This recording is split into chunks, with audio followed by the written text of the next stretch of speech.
Hi guys, welcome back to my channel. Today I thought that in honor of Christmas, we would read a short story together. This is called A Christmas Memory by Truman Capote. For those of you who are not familiar, Truman Capote was born in 1924, and he's the author of some beautiful short stories. He's the author of In Cold Blood and Breakfast at Tiffany's, and I've been reading him for a number of years now. This particular story, A Christmas Memory, is based on memories of his childhood. Okay guys, so go ahead and grab a nice cup of hot chocolate and let's read the story together, okay? Imagine a morning in late November. A coming of winter morning more than 20 years ago. Consider the kitchen of a spreading old house in a country town. A great black stove is its main feature, but there's also a big round table and a fireplace with two rocking chairs placed in front of it. Just today, the fireplace commenced its seasonal roar. A woman with shorn white hair is standing at the kitchen window.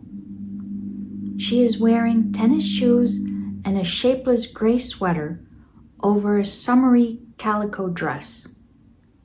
She is small and sprightly, like a bantam hen, but due to a long youthful illness, her shoulders are pitifully hunched. Her face is remarkable, not unlike Lincoln's, craggy like that, and tinted by sun and wind. But it is delicate too, finely boned, and her eyes are sherry-colored and timid. "Oh my," she exclaims, her breath smoking the window pane. "It's fruitcake weather." The person to whom she is speaking is myself. I am 7. She is 60-something. We are cousins, very distant ones, and we have lived together, well, as long as I can remember.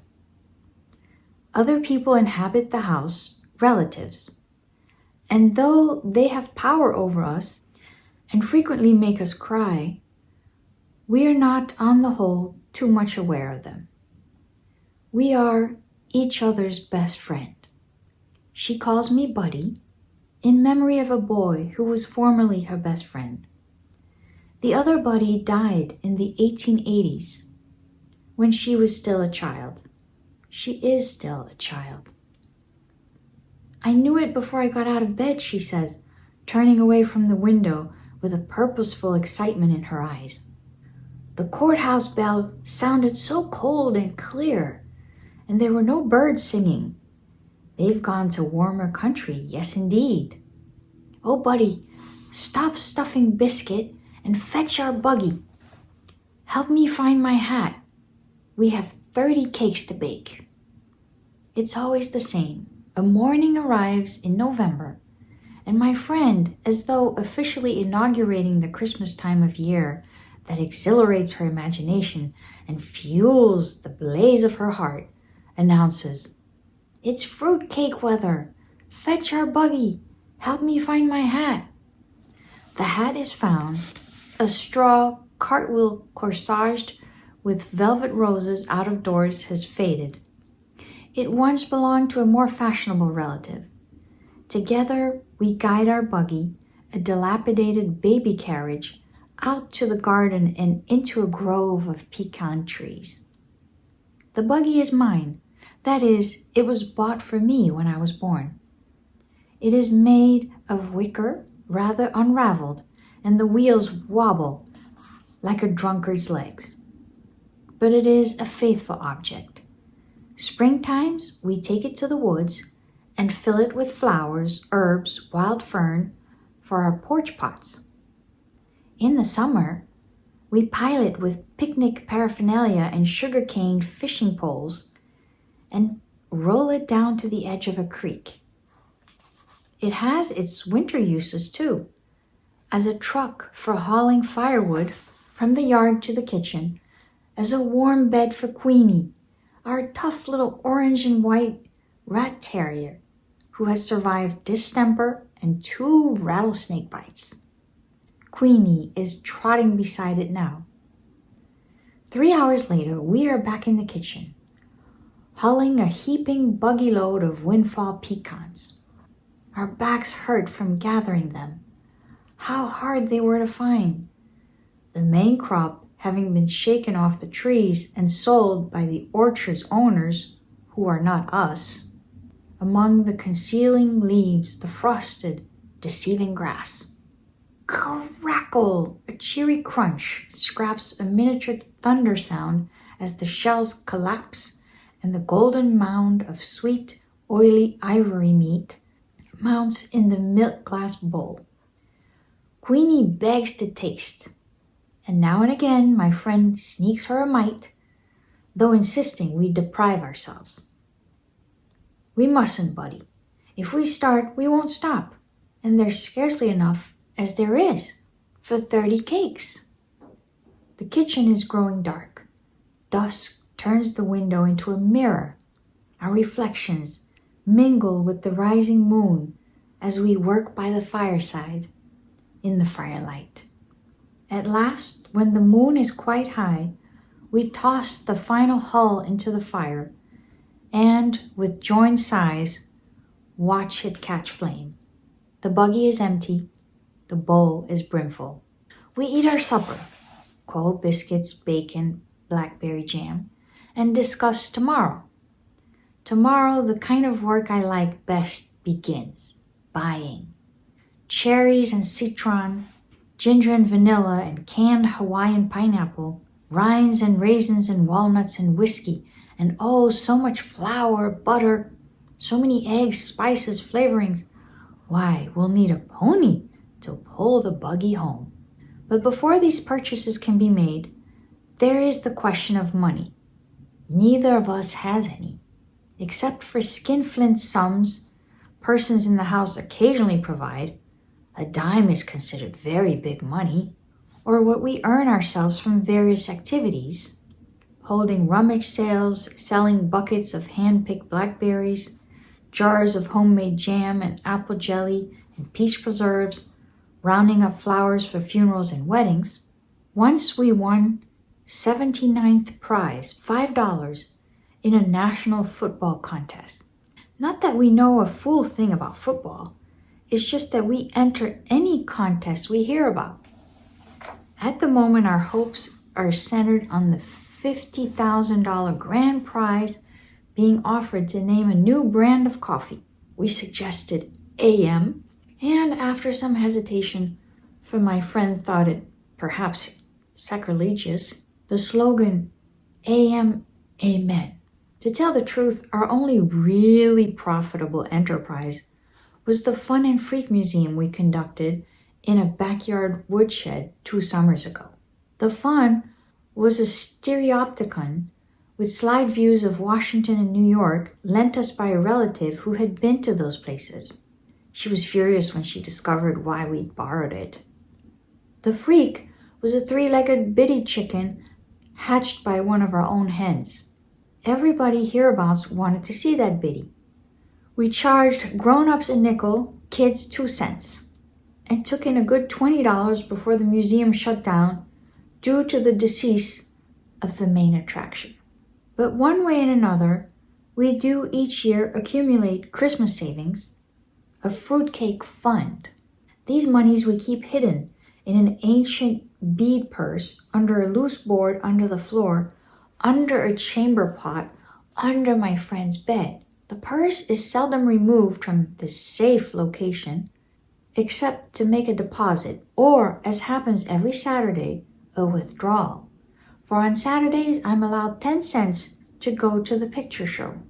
My friend has never been to a picture show, nor does she intend to. I'd rather hear you tell the story, buddy. That way, I can imagine it more. Besides, a person my age shouldn't squander their eyes. When the Lord comes, let me see him clear.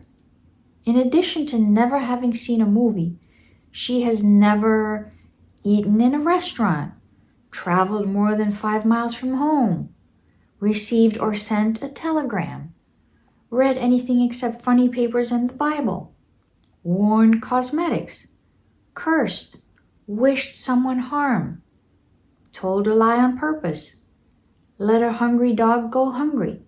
Here are a few things she has done, does do. Killed with a hoe the biggest rattlesnake ever seen in this county, 16 rattles. Dip snuff, secretly. Tame hummingbirds, just try it, till they balance on her finger. Tell ghost stories. We both believe in ghosts. So tingling, they chill you in July. Talk to herself. Take walks in the rain.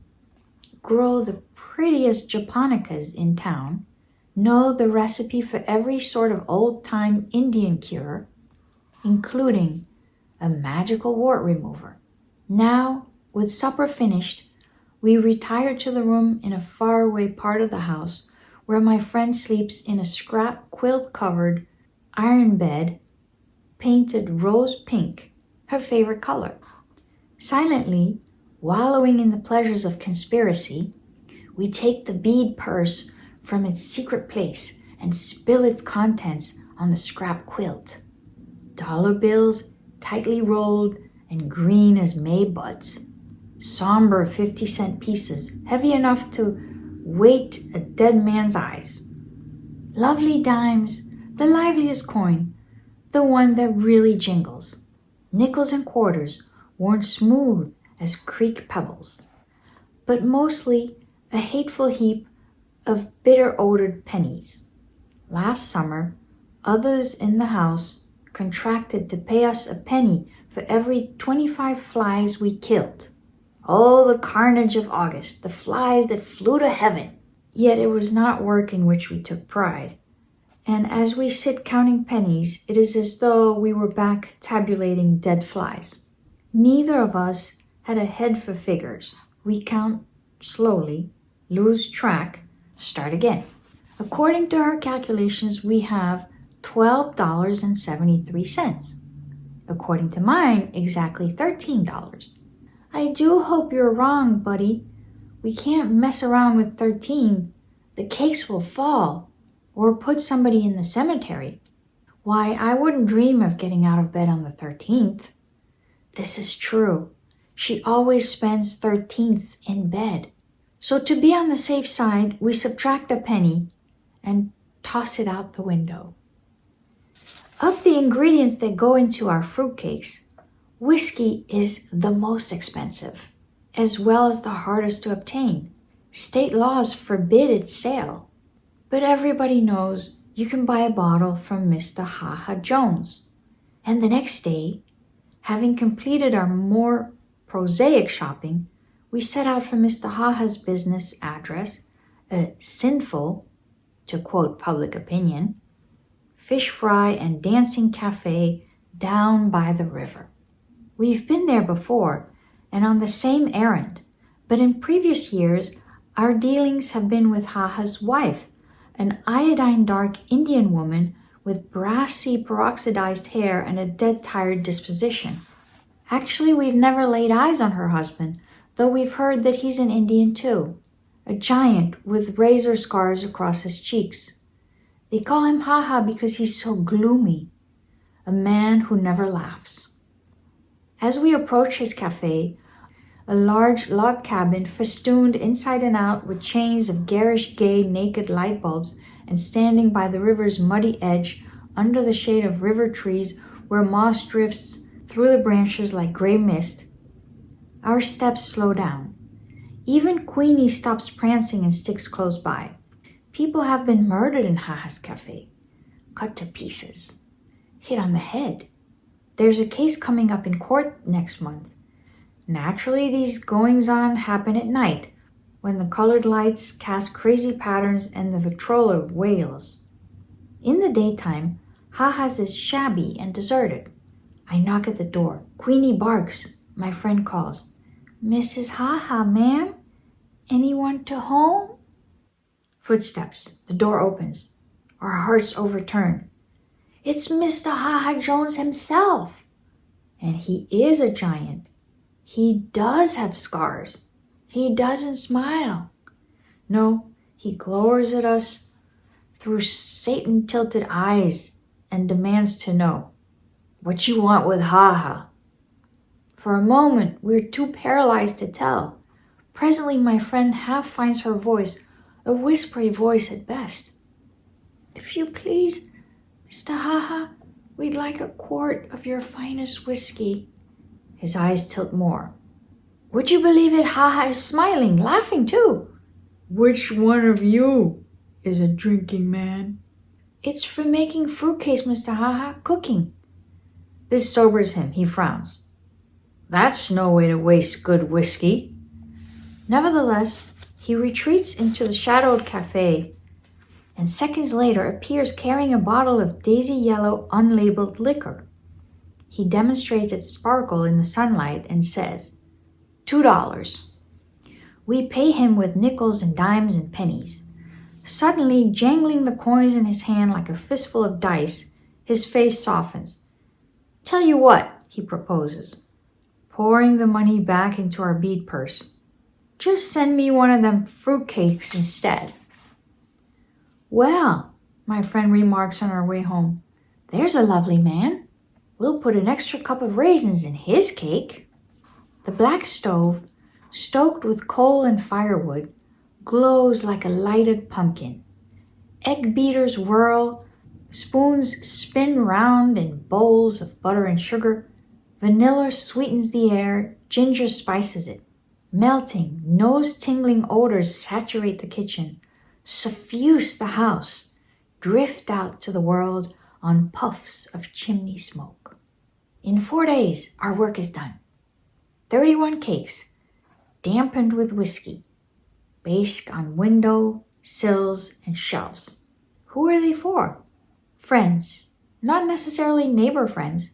Indeed, the larger share are intended for persons we've met maybe once, perhaps not at all. People who struck our fancy, like President Roosevelt, like the Reverend and Mrs. J.C. Lucy, Baptist missionaries to Borneo who lectured here last winter, or the little knife grinder who comes through town twice a year, or Abner Packer, the driver of the 6 o'clock bus from Mobile, who exchanges waves with us every day as he passes in a dust cloud whoosh.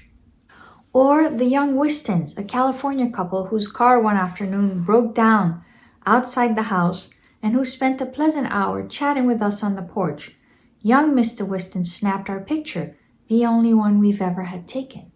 Is it because my friend is shy with everyone except strangers that these strangers and merest acquaintances seem to us our truest friends? I think yes. Also, the scrapbooks we keep of thank yous on White House stationery, time-to-time communications from California and Borneo, the knife grinder's penny postcards, make us feel connected to eventful worlds beyond the kitchen with its view of a sky that stops. Now, a nude December fig branch grates against the window. The kitchen is empty. The cakes are gone.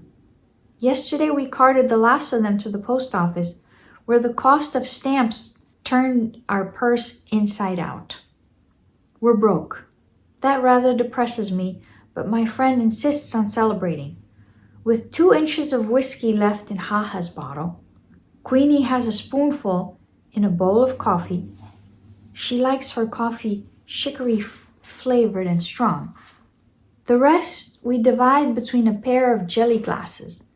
We're both quite awed at the prospect of drinking straight whiskey. The taste of it brings screwed up expressions and sour shudders. But by and by we begin to sing, the 2 of us singing different songs simultaneously. I don't know the words to mine, just come on along to the dark town strutter's ball. But I can dance. That's what I mean to be, a tap dancer in the movies. My dancing shadow rollicks on the walls. Our voices rock the chinaware. We giggle. as if unseen hands were tickling us. Queenie rolls on her back. Her paws plow the air. Something like a grin stretches her black lips. Inside myself, I feel warm and sparky as those crumbling logs, carefree as the wind in the chimney.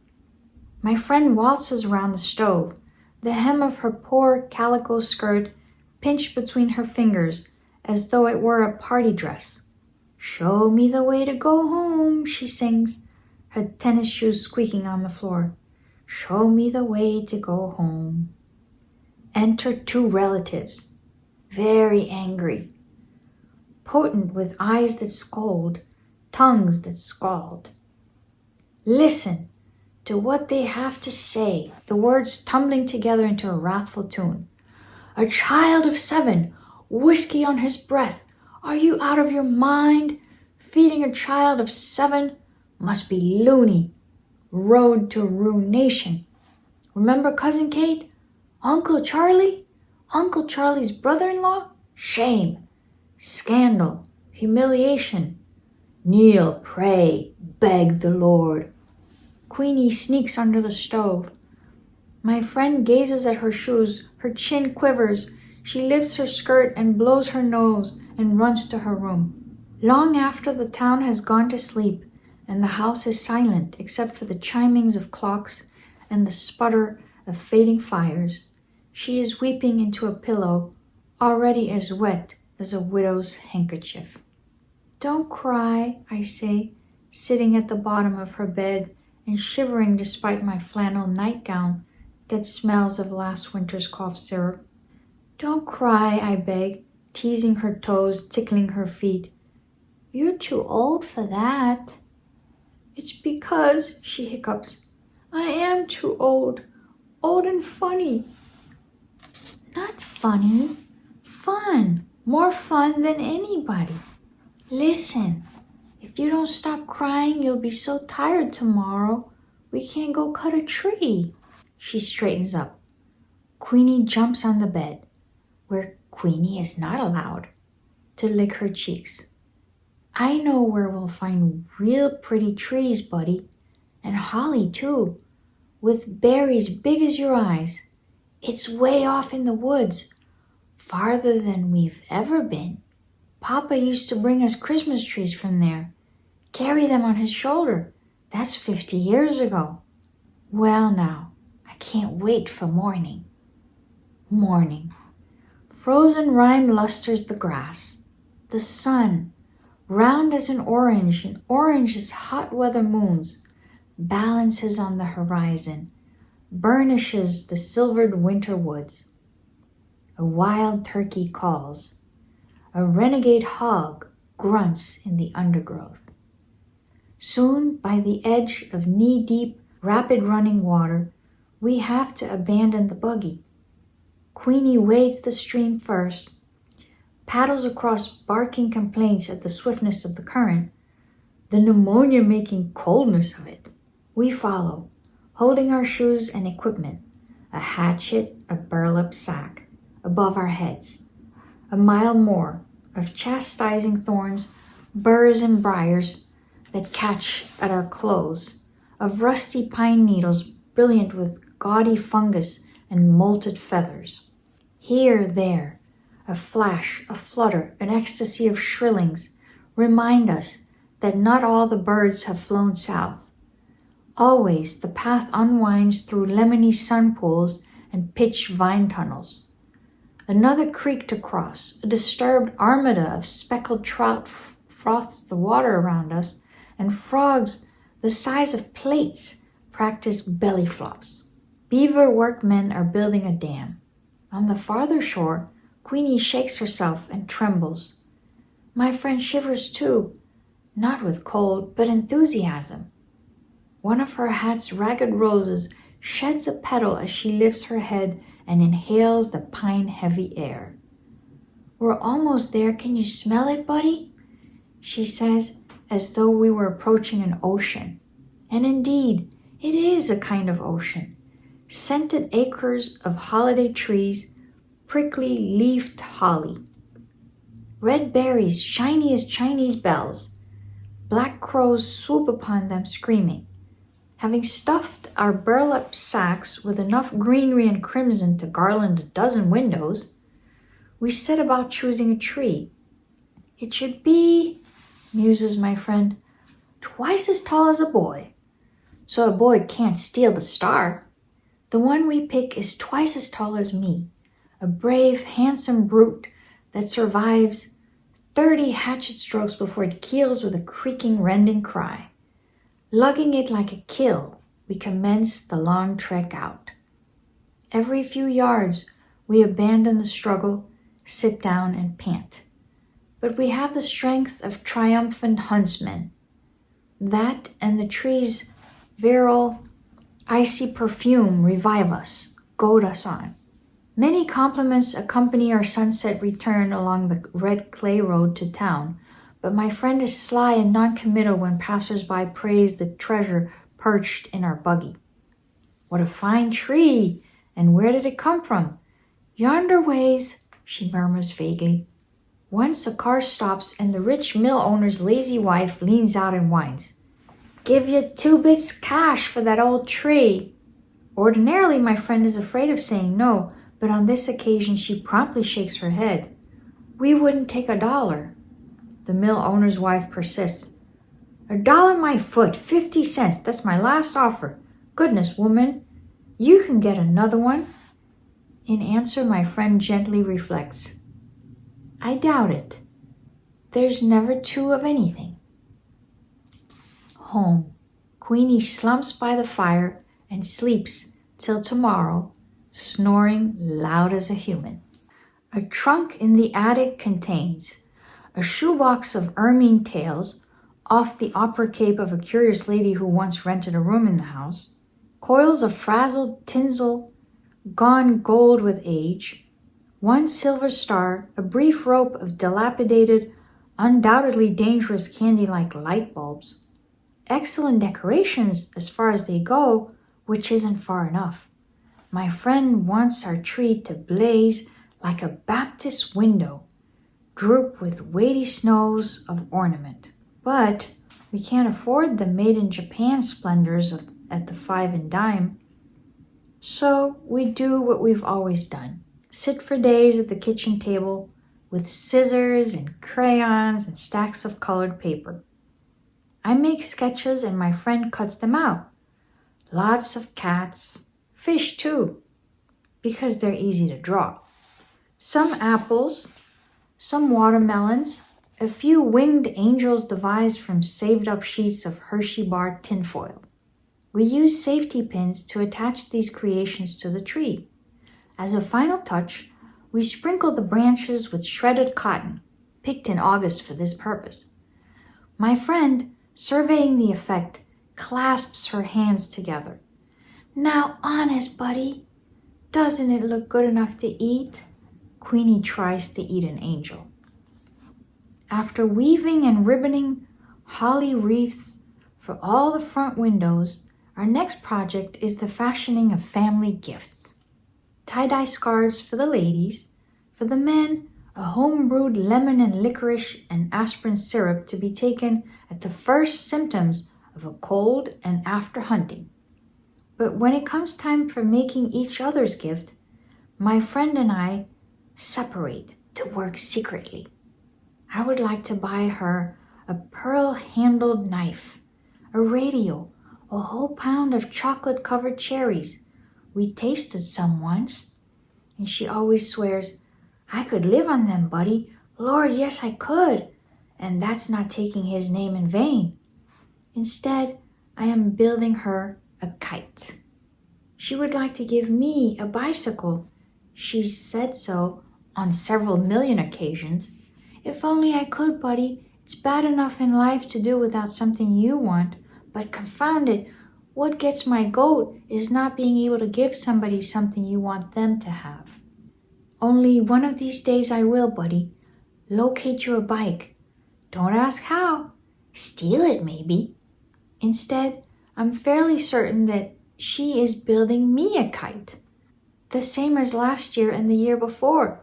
The year before that, We exchange slingshots, all of which is fine by me, for we are champion kite flyers who study the wind like sailors. My friend, more accomplished than I, can get a kite aloft when there isn't enough breeze to carry clouds. Christmas Eve afternoon, we scrape together a nickel and go to the butcher's to buy Queenie's traditional gift, a good gnawable beef bone. The bone, wrapped in funny paper, is placed high in the tree near the silver star. Queenie knows it's there. She squats at the foot of the tree, staring up in a trance of greed. When bedtime arrives, she refuses to budge. Her excitement is equaled by my own. I kick the covers and turn my pillow as though it were a scorching summer's night. Somewhere a rooster crows, falsely, for the sun is still on the other side of the world. "Buddy, are you awake?" It is my friend, calling from her room, which is next to mine. And an instant later, she is sitting on my bed holding a candle. "Well, I can't sleep a hoot," she declares. "My mind's jumping like a jackrabbit." "Buddy, do you think Mrs. Roosevelt will serve our cake at dinner?" We huddle in the bed, and she squeezes my hand. "I love you. Seems like your hand used to be so much smaller. I guess I hate to see you grow up. When you're grown up, will we still be friends?" I say, "Always." "But I feel so bad, buddy. I wanted so bad to give you a bike. I tried to sell my Camille Papa gave me. Buddy," she hesitates as though embarrassed, "I made you another kite." Then I confess that I made her one too. And we laugh. The candle burns too short to hold. Out it goes, exposing the starlight, the stars spinning at the window, like a visible caroling that slowly daybreak silences. Possibly we doze, but the beginnings of dawn splash us like cold water. We're up, wide-eyed and wandering, while we wait for others to waken. Quite deliberately, my friend drops the kettle on the kitchen floor. I tap dance in front of closed doors. One by one, the household emerges, looking as though they'd like to kill us both. But it's Christmas, so they can't. First, a gorgeous breakfast, just everything you can imagine, from flapjacks and fried squirrel to hominy grits and honey in the comb, which puts everyone in a good humor except my friend and I. Frankly, we're so impatient to get at the presents, we can't eat a mouthful. Well, I'm disappointed. Who wouldn't be? With socks, a Sunday school shirt, some handkerchiefs, a hand-me-down sweater, and a year's subscription to a religious magazine for children, The Little Shepherd. It makes me boil, it really does. My friend has a better haul. A sack of satsumas, that's her best present. She is proudest, however, of a white wool shawl knitted by her married sister. But she says her favorite gift is the kite I built her. And it is very beautiful, though not as beautiful as the one she made me, which is blue and scattered with gold and green good conduct stars. Moreover, my name is painted on it, Buddy. Buddy, the wind is blowing. The wind is blowing, and nothing will do till we run to the pasture below the house where Queenie has scooted to bury her bone, and where a winter hence Queenie will be buried too. There, plunging through the healthy waist-high grass, we unreel our kites, feel them twitching at the string like skyfish as they swim into the wind. Satisfied, sun-warmed, we sprawl in the grass and peel satsumas and watch our kites cavort. Soon I forget the socks and hand-me-down sweater. I'm as happy as if we'd already won the $50,000 grand prize in that coffee naming contest. My, how foolish I am, my friend cries, suddenly alert like a woman remembering too late she has biscuits in the oven. You know what I've always thought? She asks in a tone of discovery, and not smiling at me, but a point beyond. I've always thought a body would have to be sick and dying before they saw the Lord. And I imagined that when he came, it would be like looking at the Baptist window, pretty as colored glass, with the sun pouring through. Such a shine, you don't know it's getting dark. And it's been a comfort to think of that shine taking away all the spooky feeling. But I'll wager it never happens. I'll wager at the very end, a body realizes the Lord has already shown himself. That things as they are, her hand circles in a gesture that gathers clouds and kites and grass and Queenie pawing earth over her bone. Just what they've always seen. We're seeing him. As for me, I could leave the world with today in my eyes. This is our last Christmas together. Life separates us. Those who know best decide that I belong in a military school. And so follows a miserable succession of bugle-blowing prisons, grim reveille-ridden summer camps. I have a new home too, but it doesn't count. Home is where my friend is. And there I never go. And there she remains, puttering around the kitchen, alone with Queenie, then alone. Buddy dear, she writes in her wild, hard-to-read script. Yesterday Jim Macy's horse kicked Queenie bad. Be thankful she didn't feel much. I wrapped her in a fine linen sheet and rode her in the buggy down to Simpson's pasture, where she can be with all her bones. For a few Novembers, she continues to bake her fruitcakes single-handed. Not as many, but some. And of course, she always sends me the best of the batch. Also, in every letter, she encloses a dime wadded in toilet paper. See a picture show and write me the story. But gradually in her letters, she tends to confuse me with her other friend, the buddy who died in the 1880s. More and more 13ths are not the only days she stays in bed. A morning arrives in November, a leafless, birdless morning of winter morning, when she cannot rouse herself to exclaim, "Oh my, it's fruitcake weather." And when that happens, I know it.